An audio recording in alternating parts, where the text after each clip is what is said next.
थांबा, हा साधा मोदक नाही, मोदकाला दिला आहे ट्रॉपिकल ट्विस्ट. आज बनवूयात गणपती स्पेशल पिना कोलाडा फ्युजन मोदक. अवघे 4 ते 5 साहित्यात तयार होणारे, अगदी नवशिकेही प्रमाणबद्ध पद्धतीने बनवतील असे आणि फ्लेवर म्हणाल तर एक युनिक फ्युजन फ्लेवर. त्यासाठी लागणारं साहित्य काय, त्याचं प्रमाण किती हे जाणून घेण्यासाठी व्हिडिओ शेवटपर्यंत नक्की बघा. नेहमीप्रमाणे व्हिडिओमध्ये छोट्या छोट्या टिप्स सांगितलेल्या आहेत, त्या काय आहे चला तर मग जाणून घेऊयात. करूयात मग सुरुवात. गॅसवर मी पॅन ठेवून घेतला आहे. त्यामध्ये 1 चमचा साजूक तूप घालून घेते. त्यामध्ये मी ॲड करते अर्ध्या वाटीला थोडं कमी पायनॅपल क्रश. टेबलस्पूनचं प्रमाण म्हणाल तर 3 ते 3.5 टेबलस्पून आपण पायनॅपल क्रश घेतला आहे. क्रश आपल्याला इथे छान परतून घ्यायचं आहे, त्यातील थोडा पाण्याचा अंश कमी होईपर्यंत. क्रश आपलं इथे छान घट्ट झालेलं आहे. आता या स्टेजला यामध्ये आपण घालून घेणार, जितकं आपण पायनॅपल क्रश घेतला आहे तितकंच यामध्ये मी कंडेन्स मिल्क ॲड करून घेते. अंदाजे 3 ते 3.5 चमचे कंडेन्स मिल्क देखील आपल्याला याबरोबर मिक्स करून घ्यायचं आहे. वाटीचं प्रमाण म्हणाल तर अर्ध्या वाटीला थोडं कमी असं मी कंडेन्स मिल्क घेतलेलं आहे. यामध्ये आपण आता साखरेचा वापर करणार नाही. तुम्ही जर कंडेन्स मिल्क वापरणार नसाल तर तुम्हाला इथे आपण कंडेन्स मिल्क घेतलं या प्रमाणात दूध घेऊन त्यामध्ये 2 ते 3 चमचे साखर ॲड करायची आहे. आपलं छान मिक्स झालेलं आहे. यामध्ये ॲड करूयात आपण 1 वाटी डेसिकेटेड कोकोनट. आजच्या रेसिपीसाठी मी 1 वाटीचं प्रमाण सेट केलेलं आहे आणि त्या मापानेच सर्व साहित्य मोजून घेतलेले आहेत. 2 मिनटं आपल्याला या मिश्रणाबरोबर डेसिकेटेड कोकोनट परतून घ्यायचं आहे. डेसिकेटेड कोकोनट नसेल, घरचं खोबरं तुम्ही किसून मिक्सरला बारीक वाटप करून घेतलं तरी देखील चालेल. डेसिकेटेड कोकोनट आपण परतून घेतलेलं आहे. यामध्ये आपण घालून घेतोय 2 वाटी मिल्क पावडर. मिल्क पावडर देखील आपल्याला ह्या मिश्रणात छान मिक्स करून घ्यायचे आहे. हे सर्व करताना आपण गॅसची फ्लेम अगदी कमी ठेवलेली आहे, फुल फ्लेमवर आपल्याला करायचं नाही आहे. मिश्रण मी इथे व्यवस्थित मिक्स करून घेतलेलं आहे. मिश्रण आपलं छान पॅन सोडायला लागलेलं आहे. चुकून समजा तुमच्याकडून इथे मिश्रण घट्ट झालंच तर तुम्ही यामध्ये 1 ते 1.5 चमचा दूध ॲड करून घेऊ शकता. आपण दूध ॲड केल्यानंतर देखील मिश्रण छान 2 मिनटं परतून घ्यायचं आहे आपल्याला. ज्या वेळेला आपण पायनॅपल क्रश पॅनमध्ये घातला, अगदी थोडा वेळच त्याला परतला, चुकून तुमच्याकडून मिश्रण पातळ राहिलं तर यामध्ये 1 ते 2 चमचा मिल्क पावडर ॲड करून घ्या. पातळ झालं तरी देखील घाबरायचं नाही, घट्ट झालं तरी देखील घाबरायचं नाही.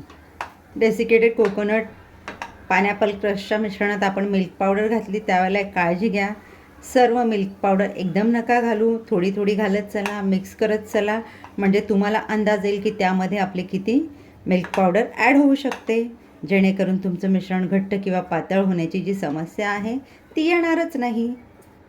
तर हे आपलं छान पॅन सोडायला लागलेलं आहे. या स्टेजला यामध्ये येलो फूड कलर देखील तुम्ही ॲड करून घेऊ शकता, किंवा तुमच्याकडे पायनॅपल इसेन्स असेल, व्हॅनिला इसेन्स असेल ते देखील यामध्ये ॲड करू शकता.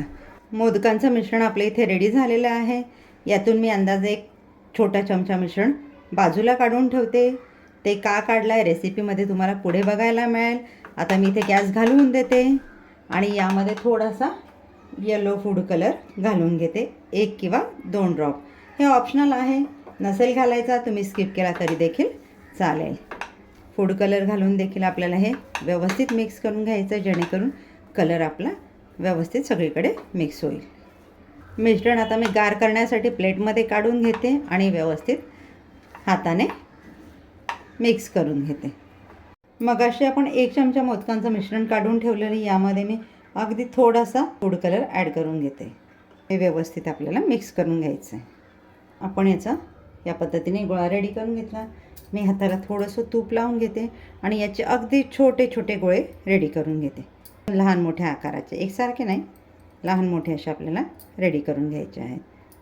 याच पद्धतीने मी सर्व गोळे आपले रेडी करून घेते. सर्व गोळे इथे मी रेडी करून घेतलेले आहे. हे साईडला ठेवून देऊयात आणि आपलं मिश्रण आता गार झालेलं आहे. मध्ये मी छोटा पाव चमचा वेलची पावडर ॲड करून घेते आणि ड्रायफ्रूट्स हे नाही घातले तरी देखील चालतील. या मोदकांची टेस्ट अशीही खूप छान लागते. आता मी हाताने व्यवस्थित मिक्स करून याचा गोळा रेडी करून घेते, म्हणजे आपलं वेलची पावडर, ड्रायफ्रूट्स याच्यामध्ये व्यवस्थित मिक्स होतील. घेऊयात आता आपण मोदक वळायला. माझ्याकडे या पद्धतीचा साचा आहे. याला मी थोडं तूप लावून घेते, म्हणजे मोदक आपले छान निघतील. आता हे आपण तयार केलेले छोटे छोटे हिरवे गोळे होते ना, ते मध्ये मध्ये असे ठेवून घ्यायचे आहेत आपल्याला, जेणेकरून आपले मोदक अगदी छान आणि सुरेख दिसतील. आता यामध्ये आपल्याला घ्यायचा आहे तयार केलेला गोळा, साचा बंद करायचा आहे आणि हे याच्यामध्ये व्यवस्थित प्रेस करत जायचं आहे हाताने, म्हणजे आपल्या मोदकांच्या कळ्या अगदी सुंदर येतील. हे मोदक दिसायला जितके छान दिसतात, चवीला त्याहीपेक्षा अप्रतिम लागतात. एकदा तुम्ही बनवून बघा, म्हणजे तुम्हाला यांची टेस्ट कळेल. व्यवस्थित मी हे प्रेस करून घेतले. आता घेऊयात आपण साचा ओपन करून. बघा किती छान आपला मोदक तयार झालेला आहे. दिसतोय की नाही, कलरफुल.